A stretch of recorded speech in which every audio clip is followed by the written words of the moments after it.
BD news অ্যালার্টের আরও একটি সংবাদ সংযোগে আপনাদেরকে স্বাগতম। আগামী এপ্রিল নয়, চলতি বছরের ডিসেম্বরের নির্বাচনে অনড় বিএনপি। প্রধান উপদেষ্টা ঘোষিত আগামী বছরের এপ্রিলে নয়, চলতি বছরের ডিসেম্বরের মধ্যেই আগামী জাতীয় সংসদ নির্বাচন চাইছে বিএনপি। শুক্রবার রাতে দলটির স্থায়ী কমিটির সভায় তাদের আগের সিদ্ধান্তে অনড় থাকার সিদ্ধান্ত নেওয়া হয়। লন্ডন থেকে ভার্চুয়ালি যুক্ত হয়ে সভায় সভাপতিত্ব করেন বিএনপির ভারপ্রাপ্ত চেয়ারম্যান তারেক রহমান। পরে রাতেই বিএনপির জ্যেষ্ঠ যুগ্ম মহাসচিব রুহুল কবির রিজভী গণমাধ্যমের সংবাদ বিজ্ঞপ্তি পাঠিয়ে নির্বাচন নিয়ে দলীয় অবস্থানের কথা জানান। প্রধান উপদেষ্টা অধ্যাপক মোহাম্মদ ইউনুস শুক্রবার সন্ধ্যায় জাতির উদ্দেশ্যে ভাষণে আগামী জাতীয় সংসদ নির্বাচন আগামী বছর এপ্রিল মাসের প্রথমার্ধে যে কোনো দিন অনুষ্ঠানে ঘোষণা দেন।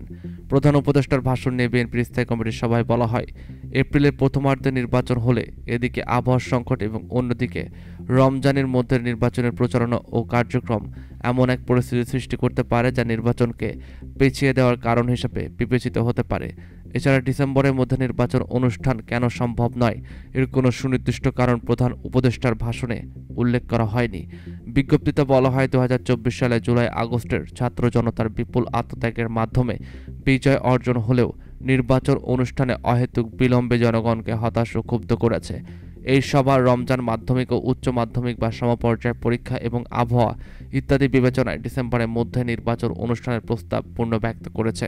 নির্দলীয় নিরপেক্ষ অন্তর্বর্তী সরকার একটি ঐক্যমত প্রতিষ্ঠার কথা বললেও একটি বিশেষ রাজনৈতিক গোষ্ঠীর দ্বারা প্রভাবিত হয়ে সিংহভাগ রাজনৈতিক দলের মতামত অগ্রাহ্য করে নিজেদের নিরপেক্ষতাকেই যেভাবে প্রশ্নবিদ্ধ করছে, তাতে অবাধ ও নিরপেক্ষ নির্বাচনের সম্ভাবনা নিয়ে দেশের জনগণ সঙ্গতভাবেই শঙ্কিত হতে পারে বলে সভা মনে করে।